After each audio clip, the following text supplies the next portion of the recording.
The Chamber believes in the key to any successful business organization or government entity is an impassioned participatory public. We want each La Mirada resident to have knowledge and tools to get involved. And tonight you're going to be able to get to meet the candidates. So for now, let me introduce the president of the La Mirada Chamber of Commerce, Jason Trong, who will lead us in the Invocation. All right, good evening, everybody. As we convene for this public office forum, let us take the moment to reflect on our shared commitment to our community. May we engage in thoughtful dialogue and approach our discussions with respect and openness. Together, let's explore ideas that can enhance the quality for all residents. Thank you for being here and your dedication to the city's future. The purpose of this forum is to help voters make informed decisions in the upcoming election. Our hope is that over the course of tonight's forum, you will learn more about the candidates and what they hope to do for the residents and the city of La Mirada. All candidates received an invitation to participate, and thankfully, each candidate responded and said yes. So here they are. I'll get to them in just a minute. There are some instructions I have to give, and I want everybody to understand. First, instructions for the candidates.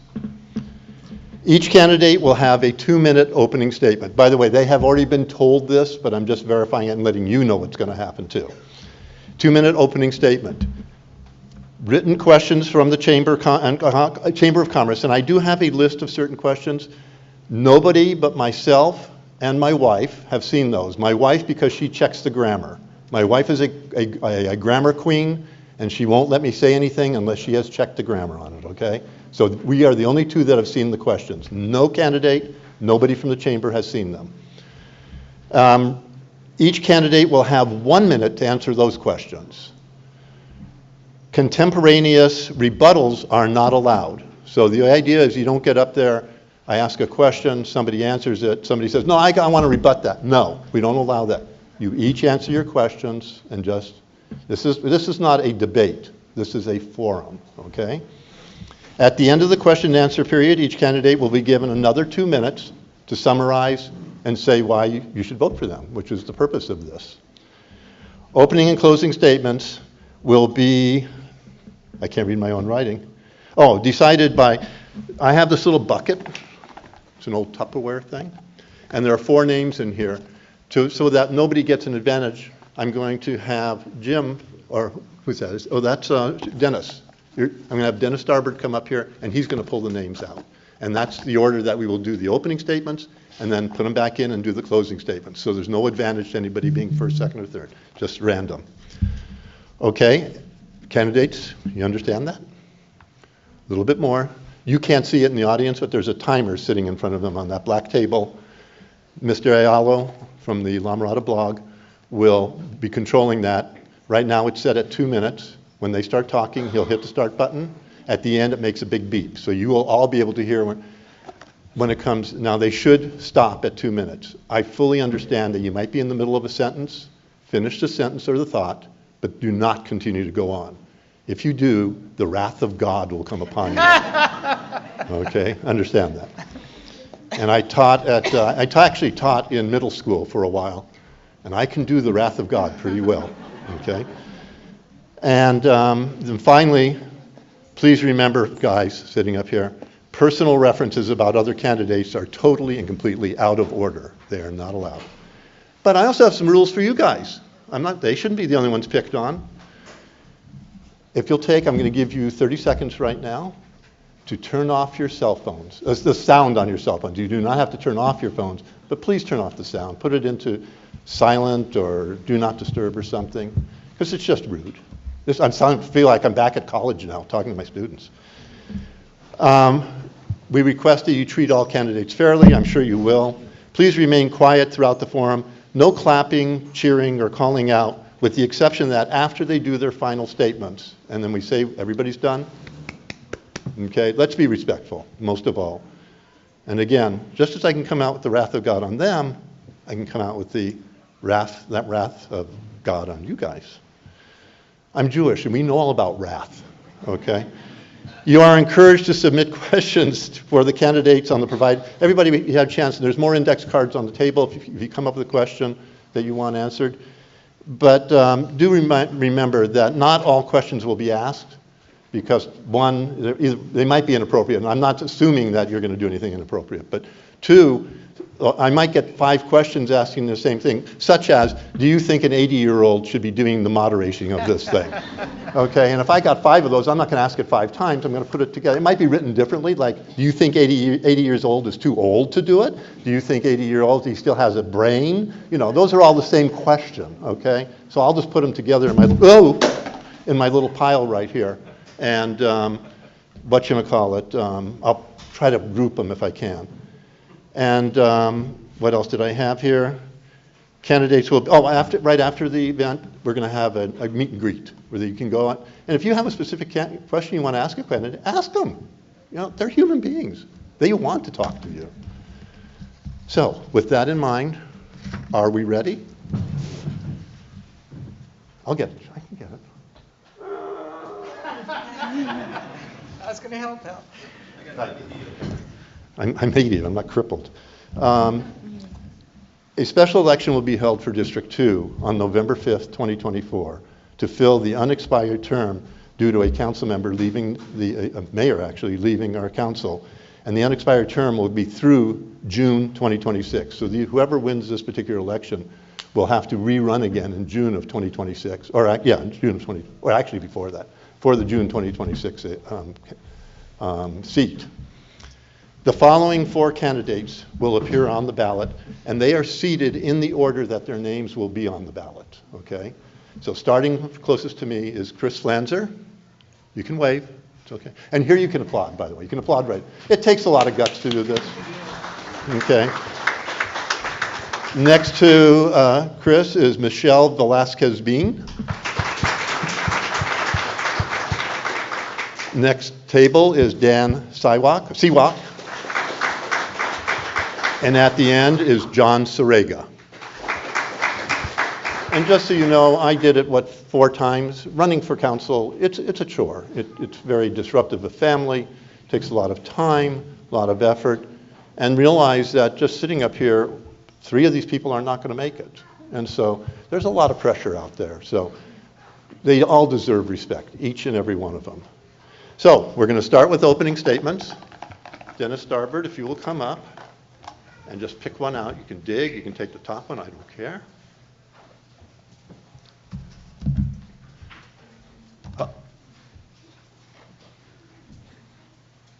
I feel like Vanna White. I know.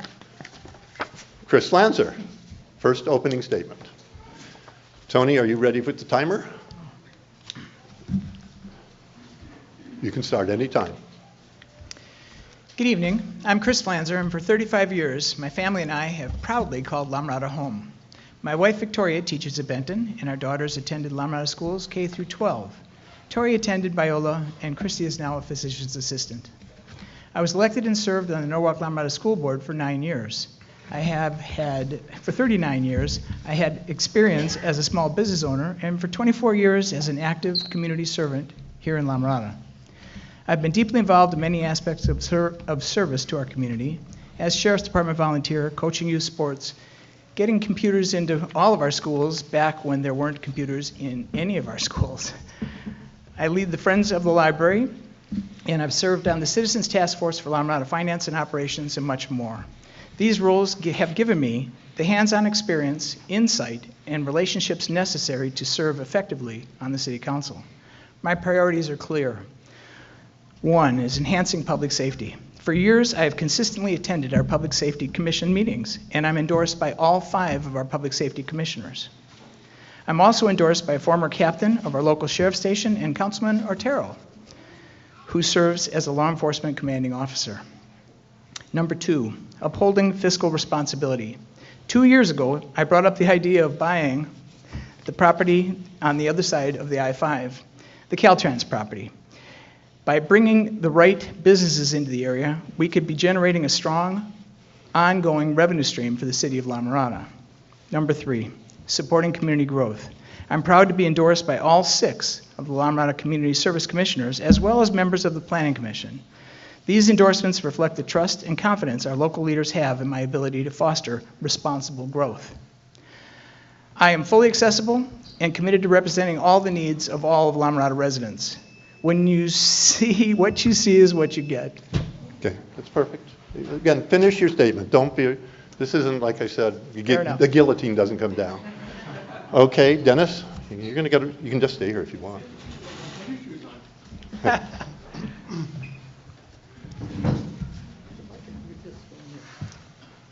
Dan Siwak.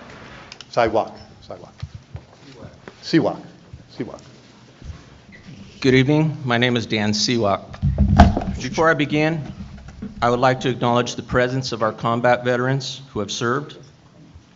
La Mirada VFW 9148 members are here tonight, and without their sacrifice and that of others who have served in the armed forces, our freedom that we enjoy in this country would not be possible. We would not be able to have this forum tonight.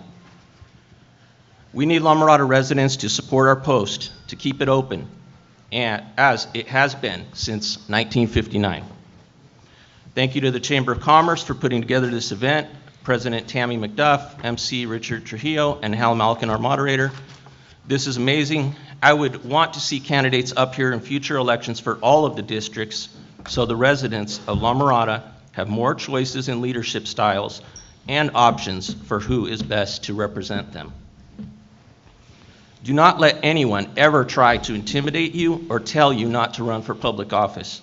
Believe in yourself and you can achieve your goals in life, and I hope to see you up here one day if that's your plan. I am the homegrown candidate in La Mirada since 1986 and attended Escalona Elementary and La Mirada High. I have 2 kids with 1 each now attending those schools. At La Mirada High School, I served in Youth in Government program as the sheriff's captain. I served in Afghanistan as an Army sergeant, where I learned Army leadership. Dan Siwak is the public safety candidate. I'm endorsed by the National Latino Peace Officers Association and former LA County Sheriff Alex Villanueva, and many other first responders. I'm a law enforcement specialist. I work in the armed protection industry, safeguarding lives. I'm a fiscal conservative, and I look forward to representing everyone in La Mirada. Thank you. Perfect timing. Dennis, just right or left? Got it. Next is Michelle Velasquez-Bean. Good evening, and thank you, Mr. Siwak, for your service and all of the veterans and service members. Thank you. My name is Michelle Velasquez-Bean. I am a professor of English at Rio Hondo College, a woman of faith, and I believe my leadership qualifications and years of executive experience in nonprofit organizations, in higher education, and in youth sports have prepared me for such a time as this. A time more crucial than ever before to bring a fresh energy to this beautiful city that we call home, La Mirada. We are at a crucial juncture where the stability and progress of our society hinges on 3 fundamental pillars: social responsibility, social order, fiscal responsibility, and the protection of our hardworking values of our middle-class families. Each of these elements plays a vital role in ensuring the well-being and the resilience of our small town, our La Mirada. And as a teacher, I understand the importance of nurturing and guiding and encouraging critical thinking for truth-seeking. I have streamlined everything in my life to focus on serving La Mirada. Our community faces numerous challenges where responsible spending on every level of government is a necessity, and where we need to draw on principles of moral courage, compassion, and service to stop those who wish to cause division. These values guide me in my personal and professional life, helping me to bridge divides. That's what my grandfather, a Korean War vet, taught me. That's what my father, a former police chief and educator, taught me. And through them, I have learned service and duty. And in times like this, it is faith that offers a source of hope and a framework for ethical decision-making. It is through this strong lens that I intend to make a positive impact on our community. So let's stand together for a stronger, brighter future for La Mirada. Vote Michelle Velasquez-Bean. These guys are very, very good on time. And then, so that eliminates them all except Mr. John Sorega. You get to go. You gotta draw it. Who knows? Might be another name. No, there's no other name. There's no other name there. Are you sure? I'm positive. Okay, I good. printed I them. just want to double check. So, my name is John Sorega, and for the last few months, I have a nickname, the Legend of La Mirada. Whoever knows Dr. Kathy Alvarez was a school board member, a teacher in La Mirada. She gave me that name at the Mayor Prayer Breakfast in April when it was called the golf club. And I kind of like it, to be honest with you, because in a way, the fact that you guys are sitting here and watching 4 people running for a seat, it's because me and my son, which dare to challenge the status quo in La Mirada, and for the first time, my son was elected as a council member, running without being endorsed by anybody. I could have get a lot of endorsements, but I choose not to because I like to be endorsed by the people. With me, my record is very well known. Unless somebody in La Mirada lived under a rock or really didn't care about anything, wouldn't know who John Sorega is. And the truth is, I'm educated, I was a businessman, went to school to be a commercial pilot. I retired in 2003, sold my businesses, went back to Romania for school, graduated a bachelor in theology, and then I have a master at the University of Bucharest, and now I'm a student for a PhD at the University of Bucharest. So even though everybody said, you're getting older, why you study? I said, it is for me, to prove to people that it's never too late and you can do it if you put your mind to it. So the only thing I can say, I've been a voice for the people in La Mirada for the last 15 years, and I will continue to be a voice. I don't need the title, I don't need anything else, I just want to serve the people of La Mirada. Thank you very much. Good job, guys. Thank you for keeping on time, all of you. Okay, now comes the time where we're going to start asking some of the questions that you've turned in. And the way this will work is we'll start, the first question will begin with Chris Lanzer, it will then go to Michelle, then Dan, then John. The second question will begin with Michelle, who will then go to Dan, then John, back to Chris. So everyone will have a chance to be first, second, third, fourth. So nobody gets the advantage of answering first every time, or the disadvantage could be too. So let's start with the first question. And there's quite a few of them here about the schools. So I had prepared one which sort of brings them all together. Former Mayor Bob Chotner once described schools as islands within our community, meaning they have their own funding sources and are controlled by their own board of trustees. The city has minimal control over what happens on the school campus. They are separate entities. However, they represent a large area of land use in our city and have an impact on the communities all around them. With that in mind, how do you view the city's relationship with our schools and school district, and what would you do to change the relationship if necessary? So we're going to start with Chris on that. Wow. Serving 9 years on the school board, I have a very clear understanding of the islands of the schools with regard to the city. The relationship between the schools and the city is symbiotic. They both depend on each other. They both require each other. The school district wouldn't exist without the students that come from the city and vice versa. The sports programs are an integral part of that relationship, and the space that the city doesn't have in parks and space for sports requires the support and the understanding of the school district to facilitate the needs of the community. That's one that has been in play for long before I got involved with the schools. That's one that is constantly being renegotiated and to serve both the same students, the same kids that are the city kids and the school kids. How do I see it changing?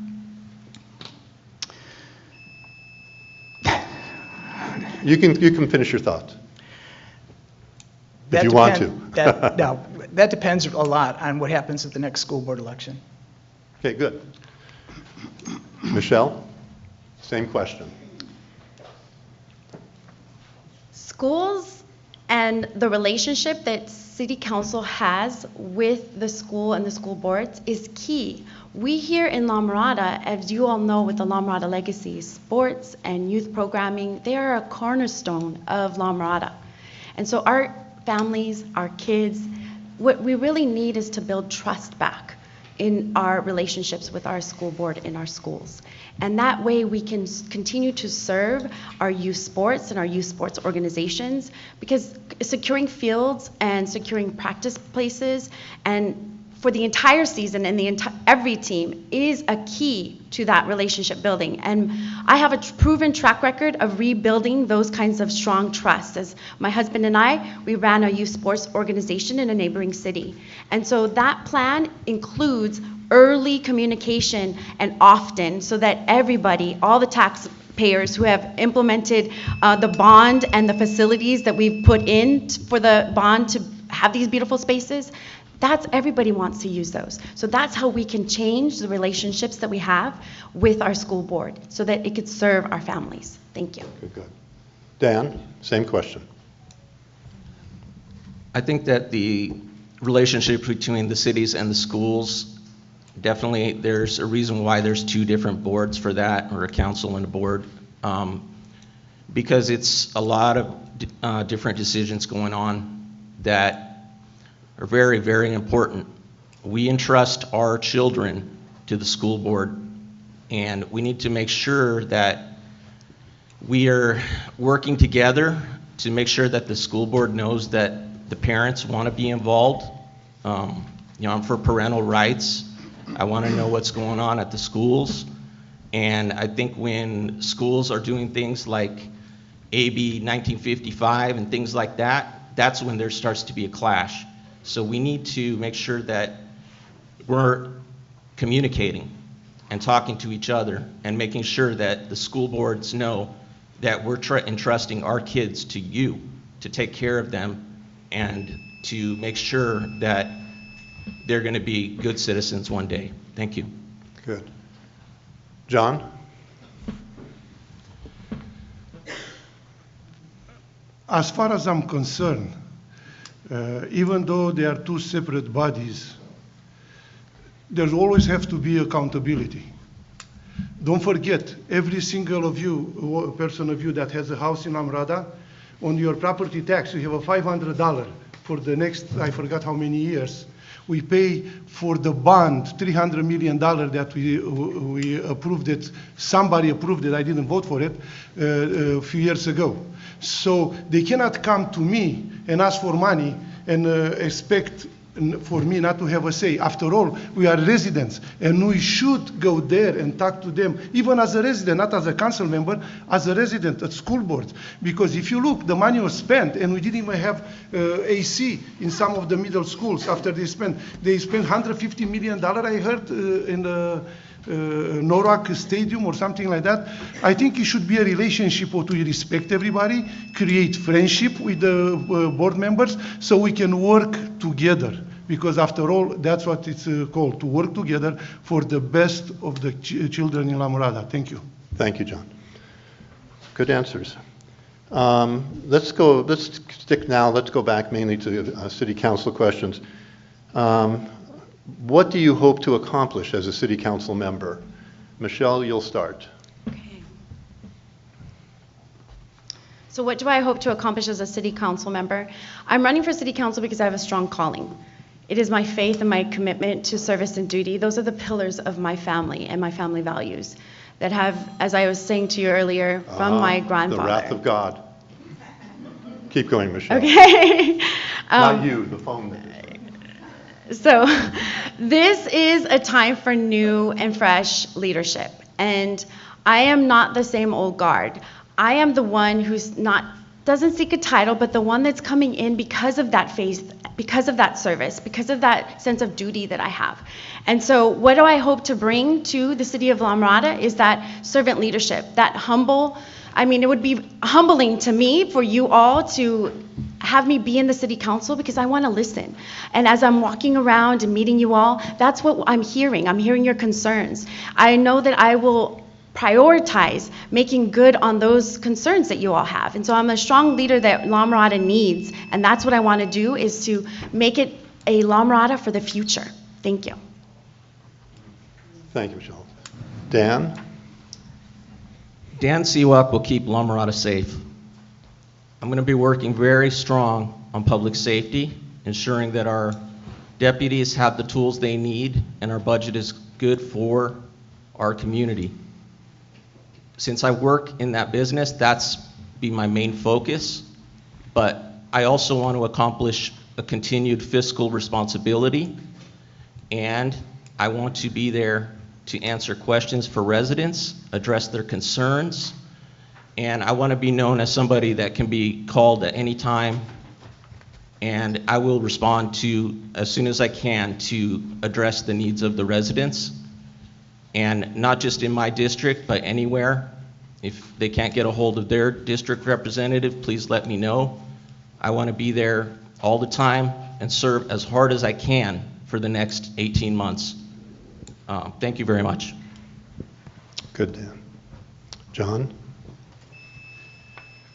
For me, it's very easy. The reason I'm running for city council this time, I was not planning, because my son resigned, moved to Anaheim, and is running there to continue the work that we started 15 years ago. You cannot say that I'm not a strong leader. I do believe 100% in accountability. Let me give you an example. Aquabel was there like a couple months ago. They were kicked out to practice on the pool, kids that were going to Olympics and stuff like that because of an allegation without checking the facts. And to my surprise, none of the council members knew. And we have to, even the city staff, we praise them a lot, but they have to be accountable, because my son didn't know, Steve didn't know, and I was there.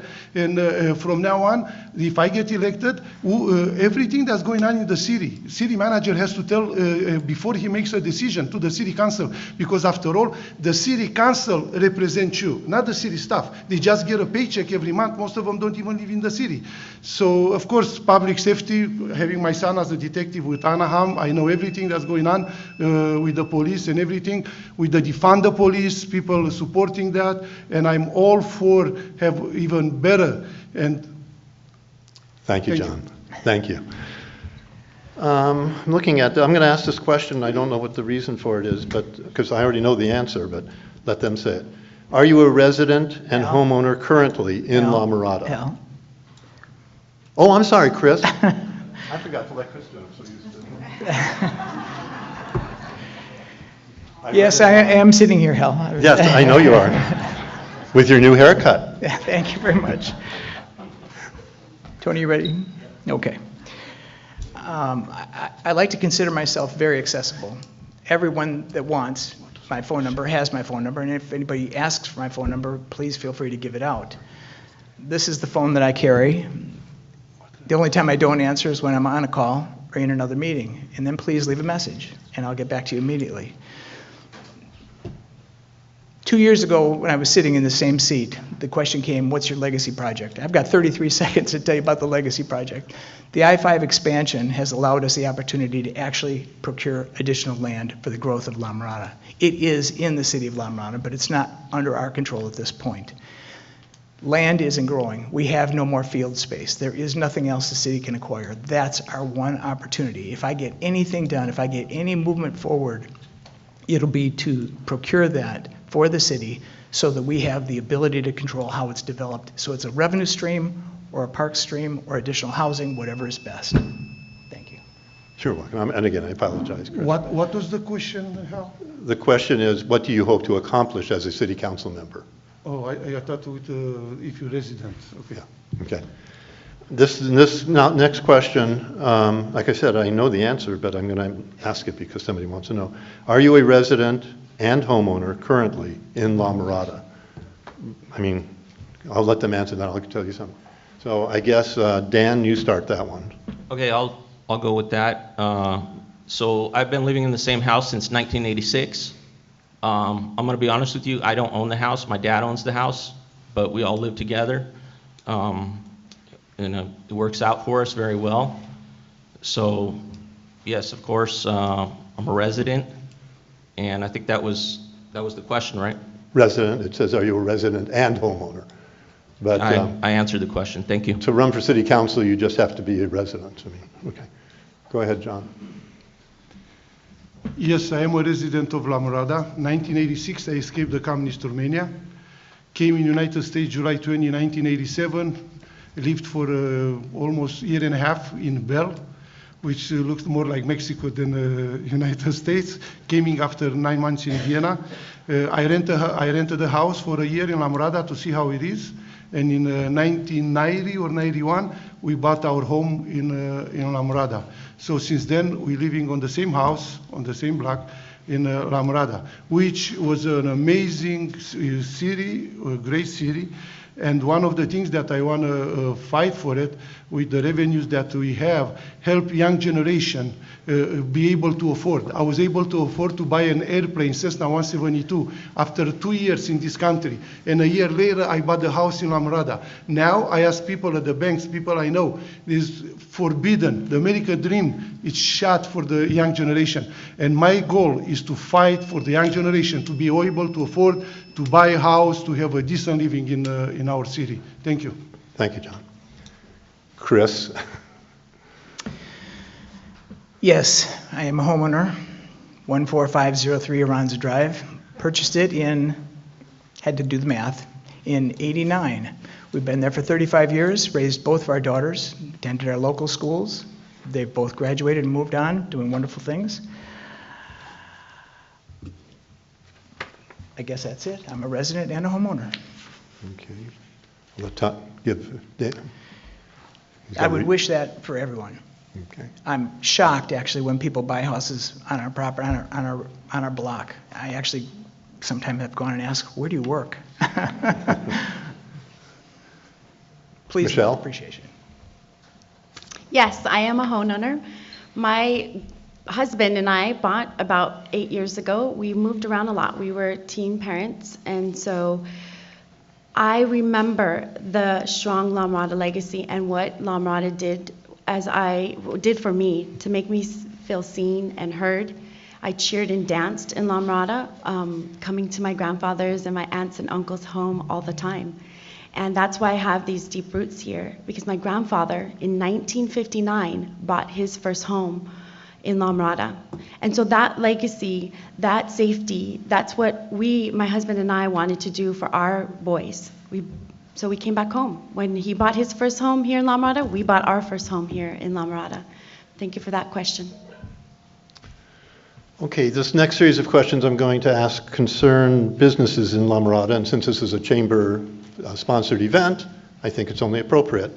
So I'm going to start off with one, and thank God I was able to read Doctor's handwriting, because this one really needed it. I finally translated it here. What is the city doing to incentivize new businesses to open in the area? And we'll begin that with John Sarega. To be honest and fair, I don't think the city is doing enough. As a business owner, I was very successful. Probably I'm the only one that had employees and have to pay all the taxes and all the craziness that goes with a business. So I understand business better than anybody, more probably. And I was successful. After 17 years, I was able to retire, not to have to work. I own commercial properties, and I'm a developer now. And the biggest problem it is, there are many issues that forbid people to come in La Mirada. About 12 years ago, I want to open a used car dealer just for hobby, because I was retired, have nothing to do. I got a place on Firestone there. I came to the city hall and said, "Oh, you have to put it costs you $3,000 and it takes 2 to 3 months to get approved." I moved to Santa Fe and I got it the next day. Because when you pay rent $3,000 a month and you wait for 3 months and they say, "No, who's going to give me back the money or the contract?" So this is the things that have to stop in La Mirada and help people coming in. Because I am the one that I had to go to Santa Fe because I couldn't, even though I had the place, I couldn't do it here. Thank you, John. Chris? Recently, the city has streamlined the permit process, so it actually costs a little bit less for some construction projects, and it reduced the time, the development time for those projects. I think that's an asset to the city, that's a compliment to the city. I think part of it was mandated by the state, but we'll give the city credit where we can. Can more be done? Sure, but we've lost the redevelopment agency, and that was the primary vehicle that any city had to be able to utilize to facilitate change within the city. And without the redevelopment agency, there isn't the cash pool that the city has to work with to create those incentives for business to develop.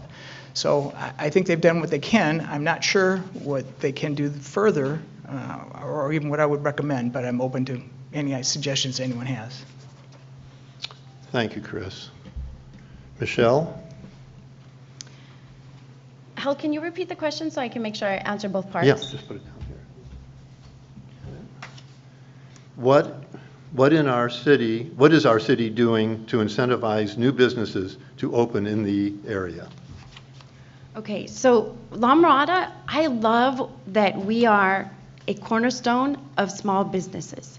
And what we have done is to encourage the connection with our Chamber of Commerce. So I have attended a few Chamber of Commerce meetings, and I really believe that what we're doing can be scaled up and be a little more robust. Especially, we know from the Chamber of Commerce data that in order to attract more businesses, we need to think about that our businesses here in the city of La Mirada are primarily small businesses, really micro businesses. So if you look at the number of those small businesses with 5 or fewer employees, those are the micro businesses. And what we could do is amplify those and collaborations with Chamber of Commerce to do marketing strategies, to streamline processes for grants and professional learning opportunities. Like I have connections with some real amazing people at the Wells Fargo so that we can get into the hands of those who have small businesses and really help them be robust. Not just to survive, but to thrive. Thank you. Dan, same question.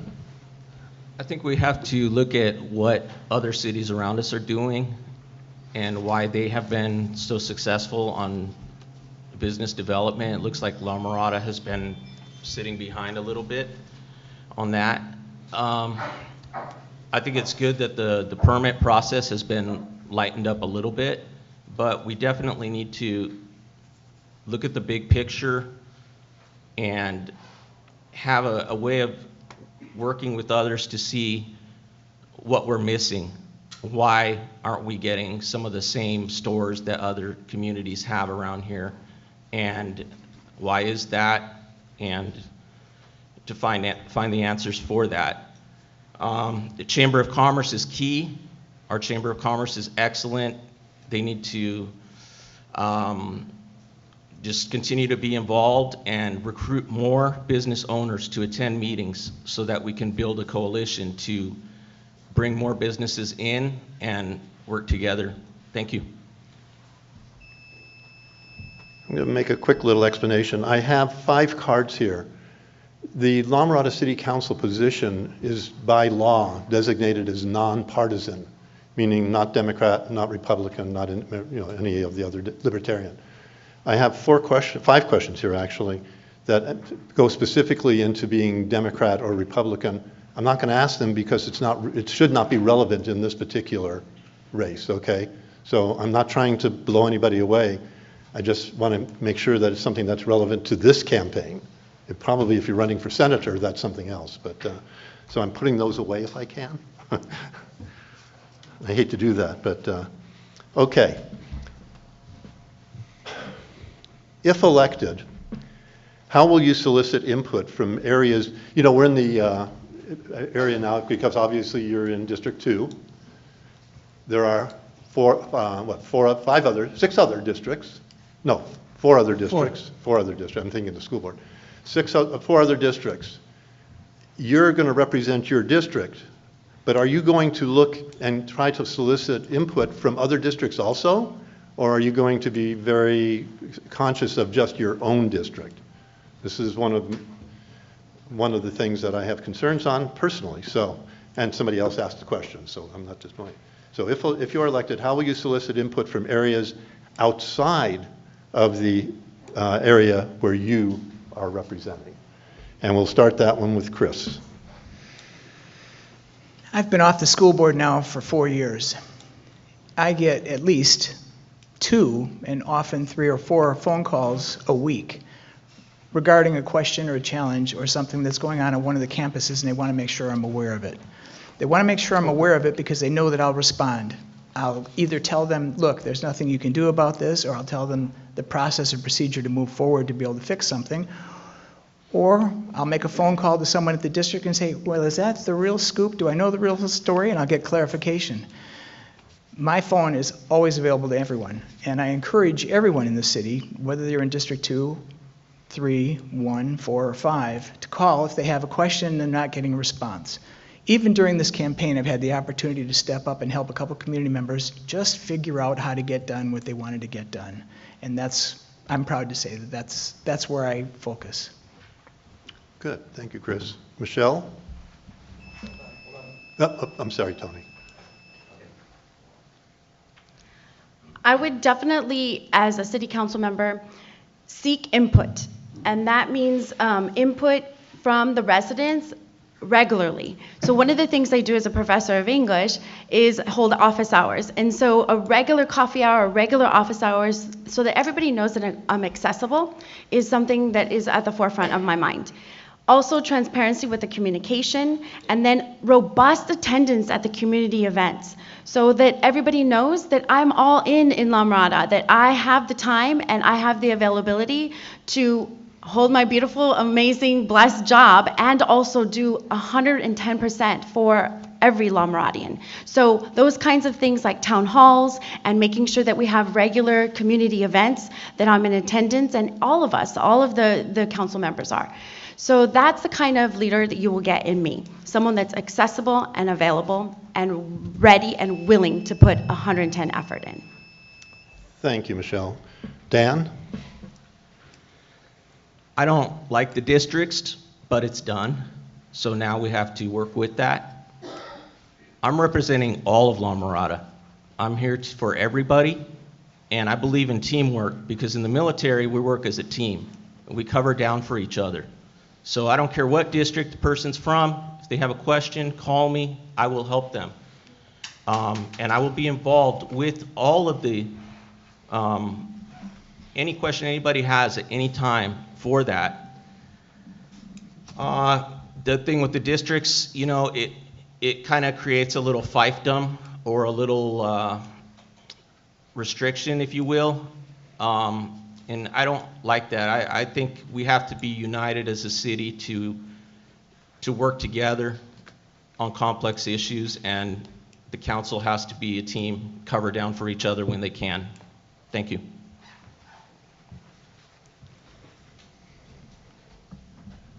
John? Well, as a person that I was there when the district happened, it was a lawsuit from MARDEF, whoever remember, because they said not enough minorities get into the city council. So this way they try to mix it up so somebody will get in that it's not whatever they didn't like. The problem is I never see the divide, to be honest with you, in the last 15 years that I have been very involved. I think everybody works, every vote counts. Like if it's 3-2, doesn't matter what the other 2 votes because it will be affected. So I really do not believe in the districts. It's something that was a necessary evil, so we didn't go in the expensive lawsuit.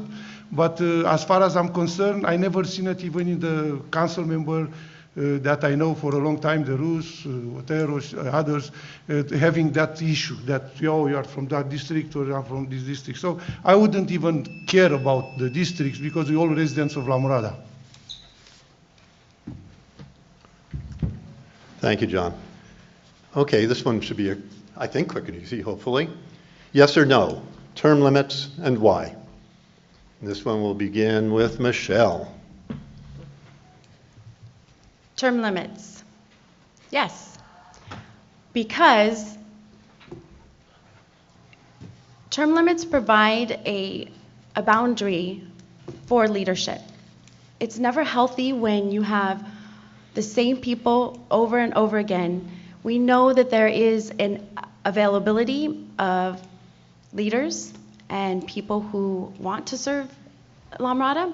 And so if we were going to talk about term limits, I would say that it should be with input from La Miradians, that whatever that term limit is, it be long enough so that people can sit in the seat, that they can make a difference, and that they can create their legacy projects, and then move to whatever is next in their lives. So term limits can be healthy.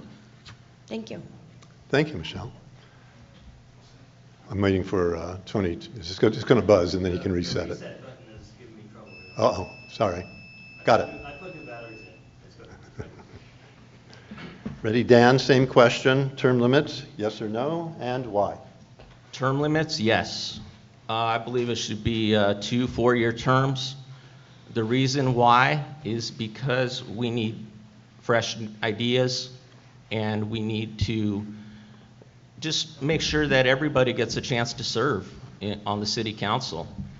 I think it's one of those things, usually when somebody first gets elected, they're going to say what I say. Once they've been in for a while, then they're going to change their mind on term limits. That's one of the trends that I see with politicians, is that once they're in for a while, then they're going to change their stance.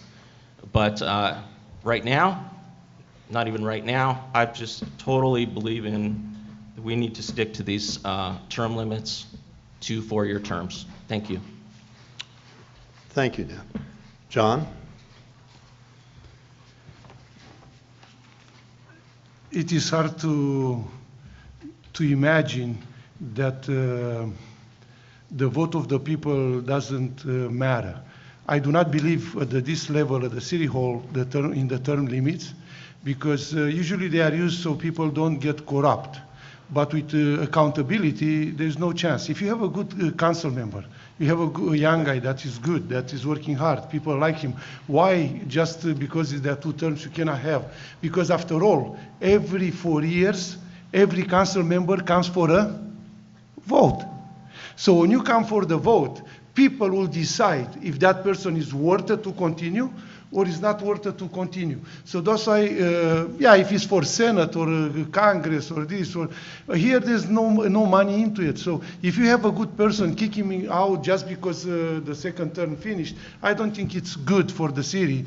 And to me, the people will choose if somebody will be 2 terms or will be 1 term. You know, you can get kicked out after 4 years. You don't have to wait for to get to the second one. So that's why I don't believe in term limits. I believe in people choosing their leaders. Chris? Yes, I believe in term limits. I agree with 2 4-year terms. I want to put a caveat in there. I've watched 3 appointment processes go on the school board where somebody stepped off, somebody moved, somebody got elected to city council. I was encouraged to stay on the school board until I won the seat for city council, and I said no. I see the damage that going through the appointment process rather than having the election. Let me also qualify. I've said this over and over in a lot of different examples. It takes a year to find the bathroom. When we get a new superintendent in the school district, it's going to take a year before they actually understand the intricacies of the school district.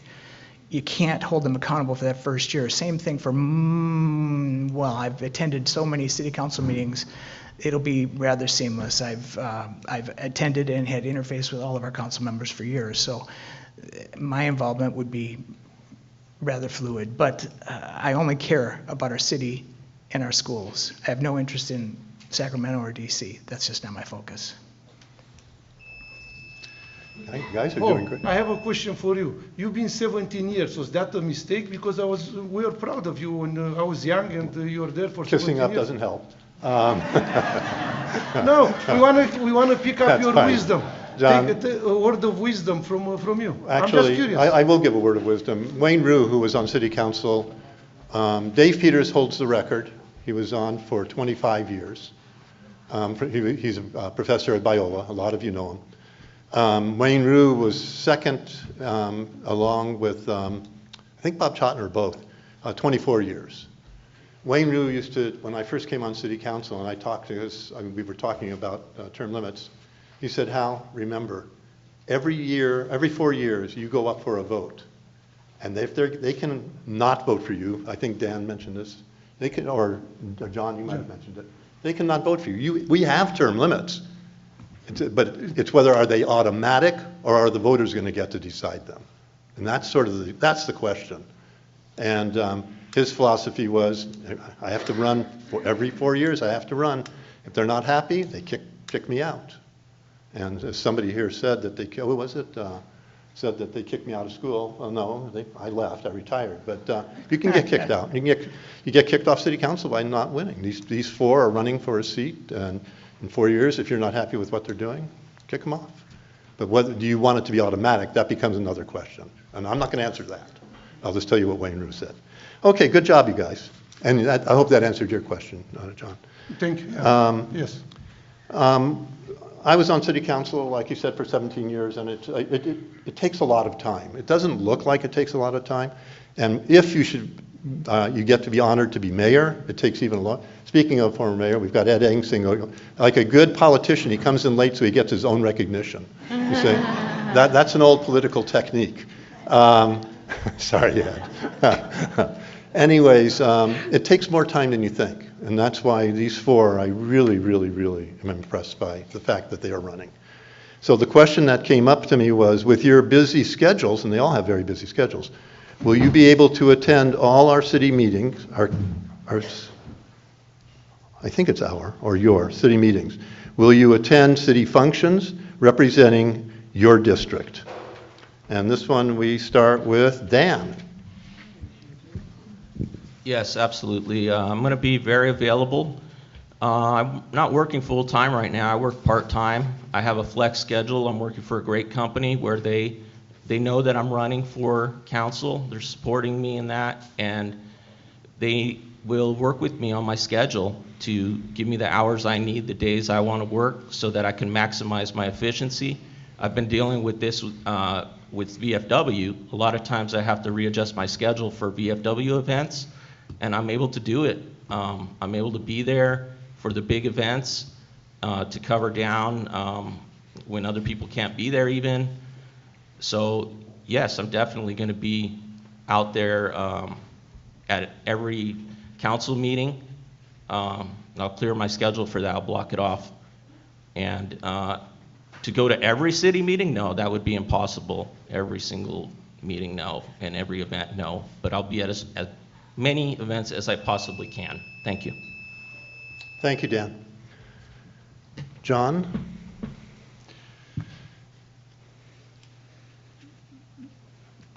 Because I decided to run, I choose to do that, and when I do something, I'm very responsible.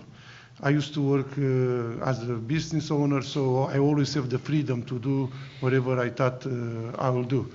I'm going to have to cut a little short of my travels, ministry abroad, which I enjoy it a lot. But now all my kids are working, and I work just for my wife, and she's very good to me. So thank you, Nettie, for that. So I have the time. I have the time to be, and I'm actually looking forward not to be just involved just in La Mirada. I have a lot of friends, council members in other cities in LA County. So I'm looking forward to be a voice even in Sacramento, because all the craziness that comes to us comes from Sacramento. And I'm going to take my time to go to become and create a coalition of council members and people that will have a voice of opposition of all the craziness that is going on in Sacramento. Thank you. Thank you, John. Chris?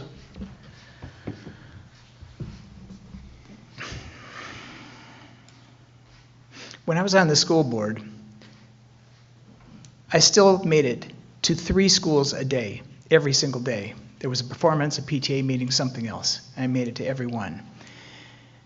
Some of the other people would say, how come the other school board members don't show up? And it took a number of years before the other school board members started to get a little bit edgy over that. And I said, look, guys, here's what I tell them. I come because I can. It was my business. I had a totally flexible schedule. I went where I needed to go. My business was fine. It was under control. It didn't need me sitting there behind a desk. I attend now the Public Safety and Traffic Commission meetings, the Planning Commission meetings, the council meetings, the study sessions. I'm retired. The business was closed a couple years back, and I'm very comfortable. Flexible time allows me that opportunity to go to everything. The Concert Under the Stars, the Volunteers on Patrol activities, the CERT meetings. Thank you, Chris. Michelle? Yes, without hesitation, 100%, I will be at every meeting, every function with my joy and honor. I am a hardworking person. I have a full-time tenured, I mentioned it before, I am blessed to have that tenured position. I'm one of 3% of all the professoriate who is a Latina, and I know how to make things happen. So with that blessing of that tenured position, we have autonomy to schedule our own classes. I'm an online instructor in addition to in person, so I have that flexibility. And you could see from my track record, I see some HPAC, some Historical Preservation Advisory Council members in here, that I am very much one who is that A+ student to get the attendance awards. So I will be there not just because of that, but because I actually love serving La Mirada. So you can count on me to be there at every single event. Thank you. Okay, next question.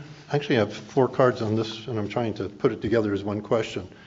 The state passes laws that take away local control on housing, parking, and building multiple units. What will you do to get local control back to the city? That's a good question. We'll start that one with John Sorega. Well, part of the answer was on the question before this. I do believe Sacramento is doing whatever they want because our leaders are not involved enough and created waves of opposition for the craziness that's going on in Sacramento. Can you believe Governor Newsom cannot find $24 billion? You're talking $24 billion. It was 2 months ago on the news. So yes, I'm going to get involved and I'm going to go to Sacramento. I have friends that has a big house. I can stay there without even costing me a penny and be a voice. And I talk before accountability.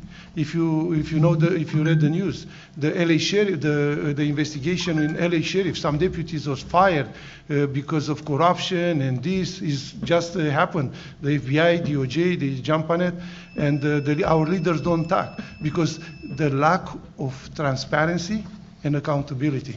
And that's something that I will be very, very hard working on it, because without trust, there's nothing. Thank you, John. Chris? The state pushed the ADU regulations to the cities, and as much as that's meant to help housing, they didn't give any consideration to the parking. That's going to be a problem that we have. I'm not sure how we resolve that without lobbying our state legislature and asking them to be a little bit more considerate or thoughtful in thinking through the whole ramifications of their actions. But I'll go further and say that even in the county, we have situations that our police force is being restricted because we're not offering the training at the Star Center. We're not allowed to hire. We took a year to hire one additional motor operator because there wasn't one available that had been appropriately trained because they weren't running the training programs. So we're getting pushed or restricted by our further legislators up the food chain, but those are my efforts. Those would be where I focus my efforts to try to ask them to be a little bit more considerate of what we need. Thank you, Chris. Michelle? So the state should not tell La Mirada what to do. I fully believe that we should be deciding what La Mirada needs and what we should be doing. However, we do have the responsibility, the fiduciary responsibility of loyalty to meet the obligations that the state has given us. So to meet those obligations, we should be asking and doing what La Mirada wants to do. And that has to do with things like housing, things like the zoning. And so we're actually doing that as La Mirada and getting your input so that we can be responsible, that we can meet those fiduciary responsibilities, and that we can have that statutory duty to the obligation we have to uphold the law. It's hard, but we can be creative and we can have those relationships in order to do just that we can mitigate some of those challenges that are coming down from top. So that's the kind of leader that you'll get in me, is where we are actually working to make everything happen and still fall in line with what we're obligated to do. Thank you. Thank you. Dan Siwak? Siwak. I believe in local control. I don't like how Sacramento's putting all these mandates down on cities, and the cities have to scramble around and do all these programs, and a lot of the voters, we didn't even know about some of these programs that they pushed in. The housing is a big one, and not a big fan of that. I was at a meeting last night, and there was a Huntington Beach council member there who spoke about how they're fighting back against Sacramento. And yeah, they took a lot of lawsuits, they're in court, but they're fighting back. And I hope to join the list of other cities fighting back against Sacramento imposed control of local cities. Why do we even have a city council if we can't make our own local decisions? Thank you. Thank you, Dan. Good answers. I've got a question here about infrastructure, so I figured it'd be a good thing to go to. What about the aging retaining walls? I think we all drive by them every day and we want to know. So let's see what you guys have to say. Chris, sorry to start you with that one. Well, if I remember correctly, we had an opportunity for a grant. Think about La Habra and the nice walls that they have on their main thoroughfares or arteries. And I remember that there was actually a grant opportunity that La Habra had a shot at. It didn't happen. And that is, just for clarification, that's how La Habra got their gorgeous walls on their arteries. The dilemma there is the wall or the fence, call it whatever you'd like, is actually on the property of the homeowner, and it's their responsibility. Is every homeowner going to pony up to pay, what was it, 10, 12 years ago, it had been $2 million to do all of the arteries? I can't imagine what that bill would be now. It's a sad situation that we have the arteries decorated the way they are, and I don't have a solution to that. Unless there's a grant opportunity that we could perhaps apply for in the future, I would push that one big time, because that's how it was done in neighboring cities. It wasn't done locally. If I can just interject, a lot of that was transportation money that they got from the federal government. Okay. I'm sorry, Michelle. Yes. Our aging infrastructure is real. We started our city in 1960, and some of the buildings, even like our Neff Estate, have been here for a while. So this is not as easy. I want to make sure that we make a priority to listen to the concerns, because we've had this come up over and over again with the walls, and seeing the unsafe conditions sometimes when they're down for a while.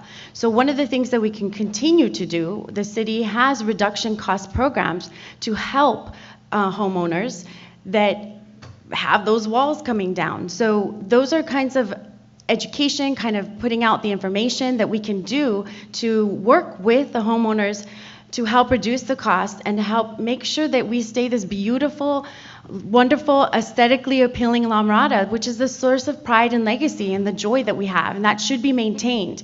Those walls need creative solutions, and I'm definitely a solutions-based leader that we can start coming together to really mitigate some of those concerns. So someone's willing to listen and bring the resources to large projects like redoing our walls. Thank you. Thank you, Michelle. Dan? I knew this question was going to come up tonight. The walls of Jericho are coming down. Are the walls of La Mirada coming down? Yeah, they are. It's a tough issue because the homeowners are also on the hook for this. So we need help from our Congresswoman on this issue. We do need grants. We do need federal fundings to fix this problem. It's going to take a lot of money to fix this, but I think we can do it. And how do you eat an elephant? Does anybody out there know? Bite at a time. One bite at a time, that's right. So we have to go at this problem little in segments, stages. and we have to develop a plan, get some funding from our congresswoman, and we need to hold them accountable to it and get this project completed and make La Mirada look beautiful. It happens that I know probably better than anybody here how our government works when it's about projects and money. In my bio, you saw that I was assistant project manager building 3 fire stations for the city of LA in 2004. I worked for about a year. And when my friend, this Cuban, was the project manager, asked me to go help him out with the part of the business and how to get, was 80% spent and 20% built. And we're talking one was 18 million, another one 22, and the one on Sam Valley was $34 million. Because that's the inefficiency of our government when it's about money. I ask many people a question and nobody knows how to answer. Why we have to use, as a small community, even La Mirada, prevailing wages? You have to get a company that have prevailing wages that instead of $20, they pay $100 and stuff like that. Because everybody, when they get a contract, they have a bond. They are obligated to put a bond. And the bond will cost the price of the contract, whatever it is. So I think there are many ways where we have to look. Instead to pay $2 million for something, we can do it for $500,000-600,000. Wrap it up, John. Yeah. Wrap it up. No, it was over. I didn't hear. I talked and I couldn't hear. Probably was convenient. I don't know. No. We're down to the last few questions here. I have this one, and I'm trying to think if I want to. Oh yeah, let's try it real quick. Make your short answers quick and sweet on this. It's not an easy one, but with the increase of competitive sports, where do you see that growth fitting in our city? So, with the increase of competitive sports participation, where do you see that growth fitting in our city? Okay, and we'll start that one with Michelle.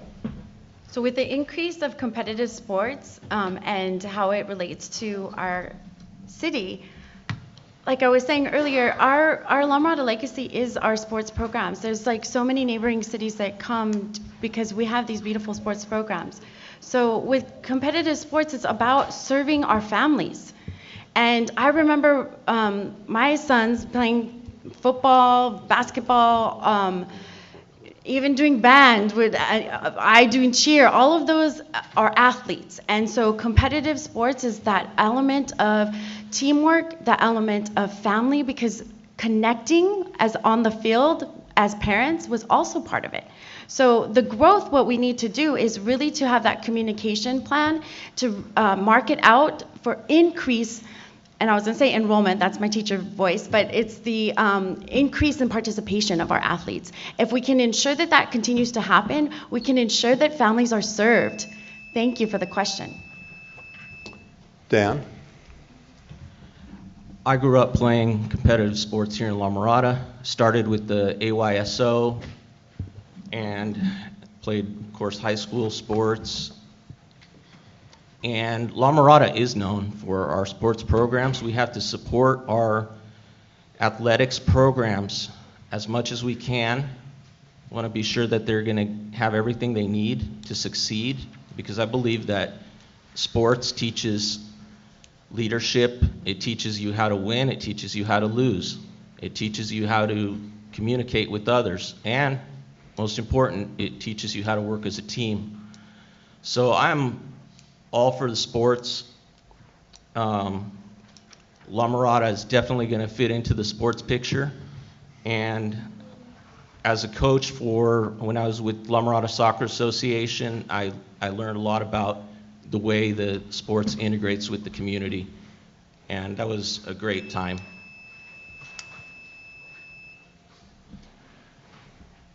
I do believe, Yeah, I was just waiting for Tony to get it said. Okay. for 2 minutes this time. No, 1 minute. Nobody will say. I do believe that La Mirada was a great city many, many years ago when it comes to sports.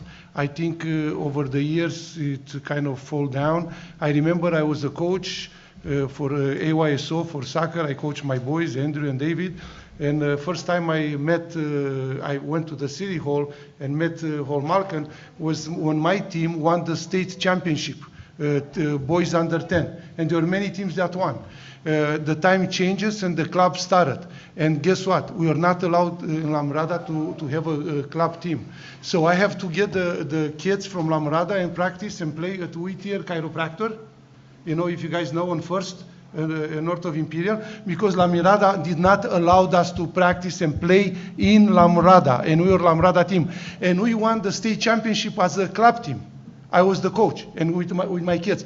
So I do believe we should go back to the basics, where the sports should be the most important things. That's where the kids grow, that's where the kids develop, discipline, and everything. So I hope La Mirada will go back to be one of the best sports cities in the Southern California. We were 30-some years ago. Strong goal. Well, Chris? you put a question that is to my heart, and I have a lot of pain not being able to play in La Mirada. I have to go to Italy. Chris? I ref soccer in La Mirada for 15 plus years. I was involved in AYSO, I was involved in Cal South. I understand that back in the beginning, it was all recreation.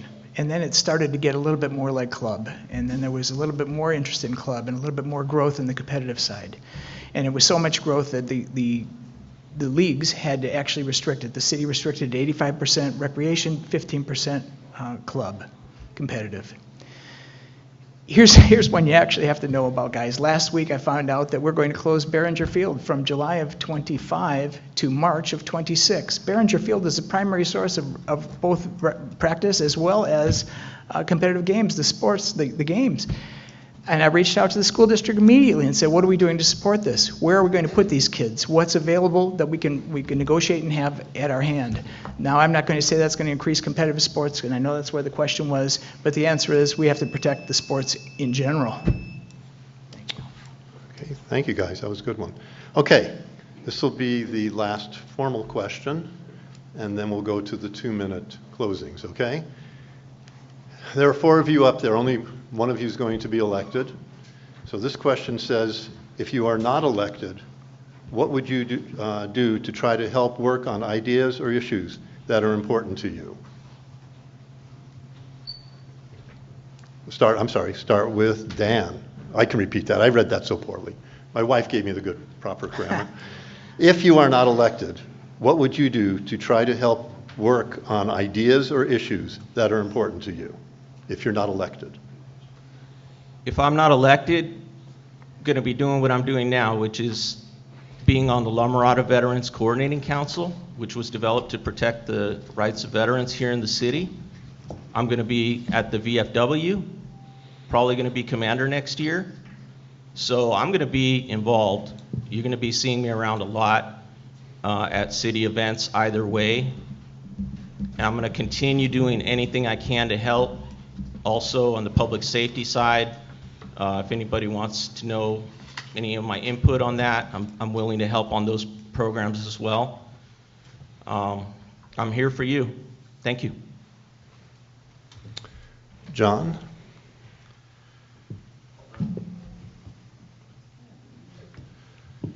If I don't get elected, I'll continue enjoying my life. So I'm still going to serve the people of La Mirada wherever I can, because they call me. And thanks to me and my son, we have sheriff that are assigned. They don't come every 6 months and switch, come from East LA, from jail, and treat us like criminals. Now they stay in La Mirada as long as we like them, and we have a great sergeant, Oscar Rodriguez. So I'll continue to work with that, because I have a lot of cops in my family. So I was the only businessman, and I like law enforcement, and I think we should give them all the resources that they needed. So that's where I'm going to focus more, and a little bit on the business side. And as I mentioned before, look how many problems they are, even as a big department, as a sheriff, because of no accountability and responsibility. And so far, we're doing good. Thank you, John. Chris? If I'm not elected, what would I do? Well, let me think. I lost in '22 by 3 votes. Since then, I've attended, if not all the meetings, maybe I missed one city council meeting, maybe one study session, maybe one planning commission meeting, maybe one public safety and traffic commission meeting. I've gone to those meetings because the only way to find out what's happening is to attend those meetings. And I attended those meetings because, well, I'm not on city council, so the only way to find out is to actually be there. Yeah, I've still made it to all the CERT meetings. I made it to the volunteer on patrol shifts. I'm retired. I have the opportunity. And just because I didn't get elected in '22 didn't stop me from doing exactly what I needed to do to support the growth of the city and protect the city. Michelle? Oh, sorry, I should have used more time. We have 10 more seconds. It's just easier to do I understand. when it runs out. Yep. You guys have been great on your timing, by the way.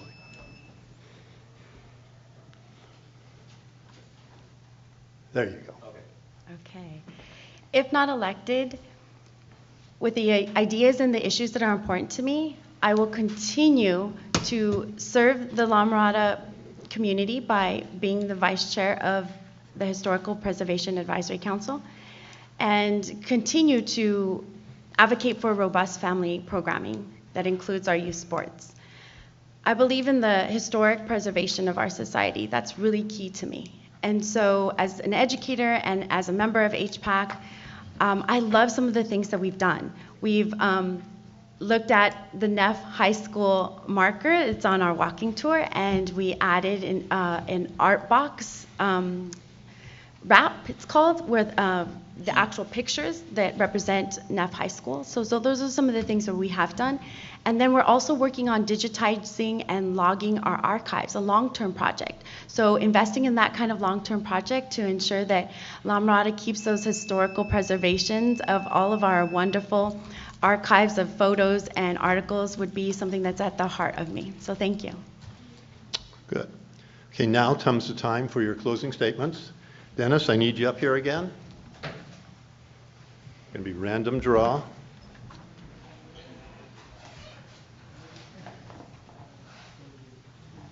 Okay. 2 minutes. 2 minutes. First one will be Michelle Velasquez Bean. All right. Question, how long do we get for the closing? 2. Two? Okay, He's putting it on the, Oh, there it is. watch it, it's popping up right as we said. Hit set, or hit OK, Tony. Oh, we have until 8 o'clock, so we can go a little longer on the closing. Because we have No, 25 no, no, minutes no, no, left. no. No, okay. I'll set the rules, John. Okay. We ready? Okay, ready? Okay. Okay, Michelle. Thank you. It is a joy and an honor to be here with you. Thank you for taking your time out of this evening to be here to hear us all speak. And I want you to know, as I spoke about earlier, that I am a candidate that is all about ensuring the safety and the social order and the protection of our citizens from harm, as I'm from a law enforcement family. Our children, our residents, they deserve a safe La Mirada. And I stand responsibly for budgeting and transparent financial practices. And I stand on faith, which is the moral guidance we need in these challenging times. The critical issues that have come up today in this debate, in this forum, is prioritizing our aging infrastructure. And we know that something that's important to me is preserving our history, but we also need to, the reality of that we need to invest in some of those surplus. You know, we have a large surplus, and I know that as a city, we're actually starting to do that. And so to really invest even more in our aging infrastructure to ensure that everything stays great, stays beautiful, is a critical issue. And secondly, to ensure that we, as we heard about today, that families are being served and that our youth sports, that our schools, and that all of our hardworking middle-class families get what they need to just not just survive, but to thrive, so that they don't have to, just like I remember putting our bills in a hat and then having to pull them out, which one you can pay. That's something that we shouldn't have to do, and that we as a city should come together as a community and as a city council member that I would do to ensure that everybody succeeds, that everybody has what they need. So I stand on the principles and the values that are hanging on the very walls of City Hall right behind us. Integrity, teamwork, service, openness, diversity, and unity. So when you vote for the one who will get things done, when you vote for the one who will secure funding sources, will secure relationships and maximize those to build a better, brighter future for this city and unity, you will vote for me, vote and stand with me, vote Michelle Velasquez-Bean. Thank you. Thank you, Michelle. When they're all done, it's actually in my script here. It says, ask for applause now, okay? So that was fine. And I'm not picking on you, Michelle. They screwed up, okay? You did a good job. Next, Dennis?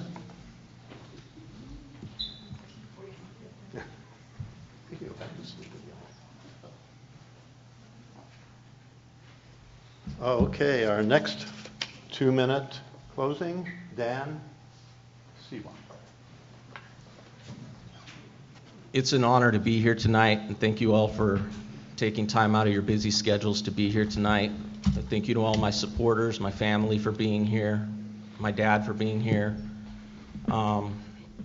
This really means a lot to me to be able to run for city council and to meet so many new people and to have, recreate my relations with people that I've known for a while, maybe haven't seen in a while. So I am the public safety candidate. Remember that. Dan Siwak will keep La Mirada safe. I will do everything I can to keep La Mirada safe. There was something I didn't get a chance to talk about tonight, which is mental health treatment. We need to advocate for mental health treatment in our community. We need to increase funding for our mental health resources. Please, let's be kind to each other. This is a beautiful city, and I want to say God bless America and God bless Israel, and thank you so much for being here tonight, again, from the bottom of my heart. Thank you. Thank you, Dan. Dennis, right or left? Right. Chris Slanzer.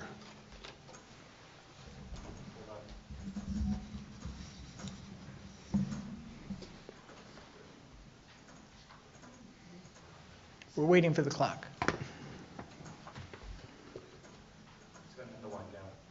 The reset's not working? Sorry. Only when it goes down. 13 seconds.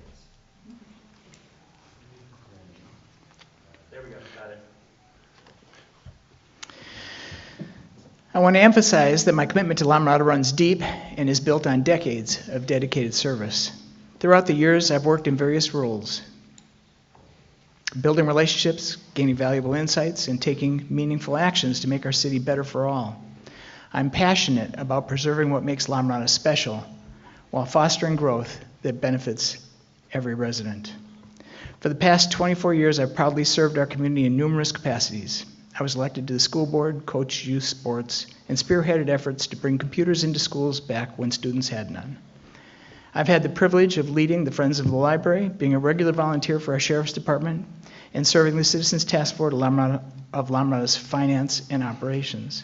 These are just a few examples. There are lots of volunteer efforts with La Mirada service groups I've been involved with over the years.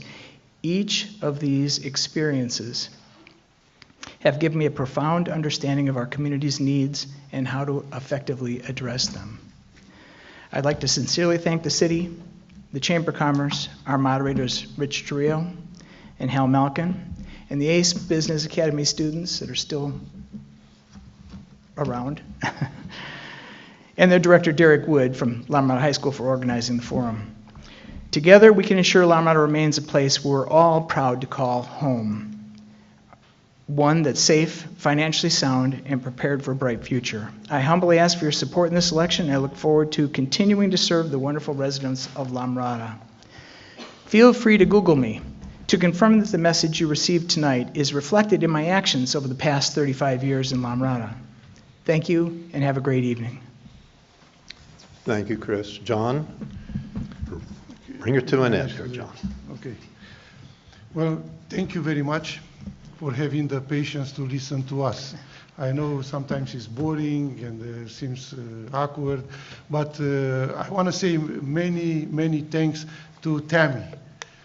She's the one that sent all the emails and everything and worked from behind the scene. I'm sure Hall Malcolm didn't do much. She just came up front because, no, he was a council member and a mayor, and he gets to be seen. But thank you very much, Tammy.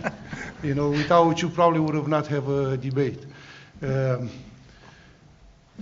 As a pastor, I travel on my money. I never got money from anybody, just about around the world. I escaped the communist country, so I know what freedom means. I know what oppression from government means. I was 24 years old, almost 25, with my wife Neti, which is right there. We escaped the communist Romania to find the freedom. And we are on the brink of losing it as now, the freedom we know. The government is more intrusive in our life than ever, you know, more controlling. The small businesses disappear because the big fish, the whale, is eating the small fish. So we have to think of that if we don't stay united, if we don't fight together, we might not have a country that I came from. I tell my kids all the time that I'm glad for America, and probably the fact that I got involved in talking, because I love my freedom more than most of the people, because I was willing to die to have freedom of speech and to have the freedom. So one thing that is sad, at city council, most of the people don't come. If I will have to give a trophy to the guy that speaks the most, it's my friend Jack Miranda. He always speaks, and I probably am the second that speaks at the city council. The others, I never heard anybody in the last 15 years, almost a parent here and there or a resident. So please get involved and say what you have to say. So I hope the council will reward you, Jack, with a trophy or something for the most vocal resident in Mirada. Thank you, John. Thank you. Okay, this completes the formal part of the forum for the evening. Remember, if you put in a question and it didn't get asked, I mean, we did ask, what was it, 12 questions? So we got quite a few answered and answered. There's going to be a few minutes after the meeting or the forum tonight where you can go up and ask your question. Ask them. You know, they all told you, come and speak to them. They all have websites. They all have phone numbers. Call them. If you're really that interested, call them up and say, I'm in your district. I want to have an answer to my question. And they'll do the best they can to answer it. I'd like to do some special thank yous. One to all of our sponsors, of course, the Olive Grove newspaper and La Mirada Community Publication Alliance. That's Tammy McDuff, of course. And then the housing, Becky and Garcia and Tom Garcia, they're real estate agents, and they're both in Rotary, and they do a lot for the city. So if you can help support them, it'd be great. And then from the ACE Business Academy, Derek Wood, of course, is the leader of the instructor on that. But I'm going to call out the kids' names. I wasn't going to do this, but I think I will. Destiny Villanueva, where are you? Raise your hand if you're still here. She left? Did all the kids leave? Oh, if they all left, nobody's here? I don't want to miss any. School night, yeah. So what? They probably went home to go on to TikTok and spend until 2 o'clock in the morning anyways. Don't give me this school night stuff. I have 2 children. I have 3 grandchildren now, and I know what they do. Okay. And so before we, you know what?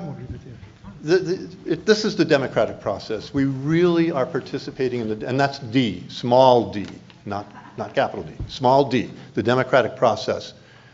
And they, of course, are running for it. But you guys were really good tonight. And I really want to, I'm going to applaud you. But now is the time to applaud them, okay?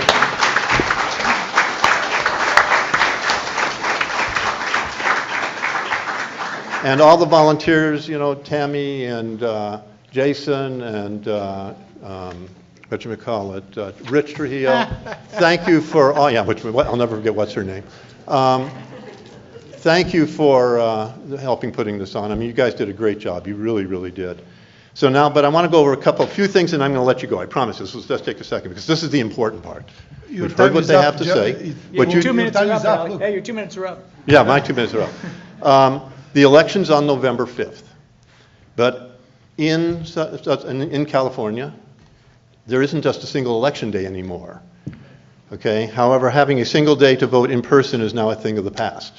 Voters in LA County will now have 11 consecutive days to vote in person at any voting center. You don't have to go to one in your hometown. If you work in Commerce, you can go to a voting center in Commerce and vote there. You don't have to do it. Before you had to come here, remember, and sign the book and everything? That's all gone. You can vote wherever, near your school, a school your kids attend, or anything. Even if you are illegal, you can vote now. In LA County, they've upgraded polling places now to voting centers, and you can go online and read about them, okay? They will open on October 26th. So that'll be the first day that you can vote, October 26th. A list of the voting centers will be put out. They're just really getting them finalized right now at the county. So the list will be made public and you can go there. Absentee ballots work in the same way they always have. The most important thing on that is they have to be postmarked no later than election night, November 5th, and have to be received by the 12th. That's because you have some people sending them in from overseas, et cetera, so they give that extra 7 days. But it has to be postmarked no later than November 5th. Don't mail it to November 6th, because they'll just put it into they'll put it into, they keep it, but they don't count it, okay? As I stated before, the evening, I already talked about the sponsors, who we really, really, really appreciate. We really do. And I forgot one, Grocery Outlet for the water, which some of you really appreciate. I never got to even drink mine, but it did taste good, my one sip. And finally, I want to thank the city for the use of this multi-purpose room. All of you council members that are here, thank you guys for allowing us to do this.